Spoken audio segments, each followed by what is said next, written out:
প্রশ্ন হলো, বর্তমানে ভর্তি ও চাকরি পরীক্ষায় নকল প্রতিরোধের অজুহাতে নারী পরীক্ষার্থীদের যারা হিজাব পরানো কান ঢেকে রাখেন তাদের কানে কোনো ডিভাইস লাগানো আছে কি না সেটা দেখার জন্য পরীক্ষার পুরো সময় কান খোলা রাখতে বলা হয়। অথচ পরীক্ষা কক্ষে পুরুষ শিক্ষক ও পুরুষ শিক্ষার্থীরা উপস্থিত থাকেন। এই অবস্থায় কর্তৃপক্ষের পক্ষ থেকে শিক্ষকের এমন নির্দেশনা দেওয়া কি শরীয়ী দৃষ্টিকোণ থেকে বৈধ কিনা? উত্তর হলো যে ইসলামী শরিয়ার দৃষ্টিকোণ থেকে সমস্ত ফকিহগণ একমত এ বিষয়ে যে মেয়েদের কান তাদের সতর অন্তর্ভুক্ত। অতএব একজন মুসলিম নারী তার তার যে দিন চর্চা, তার যে ধর্মচর্চা, ধর্ম পালন, তার অংশ হিসেবে তার কান ঢেকে রাখতে হয়। আর আমাদের সাংবিধানিক অধিকার হিসেবে একজন মানুষ তার ধর্ম পালন করতে পারেনি। অতএব পরীক্ষার হলে নকল প্রতিরোধের অজুহাত দিয়ে একজন মুসলিম নারী শিক্ষার্থীকে তার ধর্ম পালনে বাধা সৃষ্টি করা সাংবিধানিক অধিকারের লঙ্ঘন।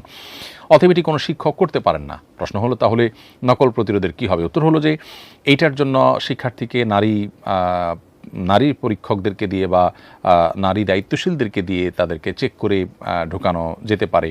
আরও বহু বিকল্প এটার জন্য বের করা যেতে পারে। কিন্তু একজন মুসলিম নারী বা একজন মুসলিম পুরুষ যে কেউ হন না কেন, তার ধর্ম পালনে বাধা সৃষ্টি হয় এরকম কোনো কাজ করার রীতিমতো তার সাংবিধানিক অধিকারের লঙ্ঘন।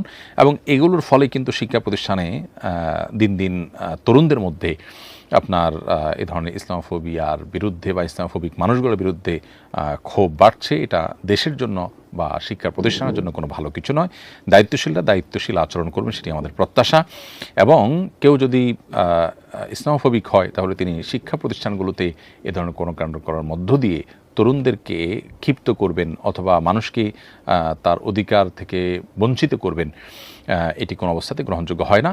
এবং এই ব্যাপারে আমাদের প্রত্যেকটা মানুষের সোচ্চার হওয়া উচিত। শিক্ষা প্রতিষ্ঠানের শিক্ষার্থীদেরও এ ধরনের অন্যায় এবং এ ধরনের অধিকার লঙ্ঘনের বিরুদ্ধে আওয়াজ তুলতে হবে। সম্প্রতি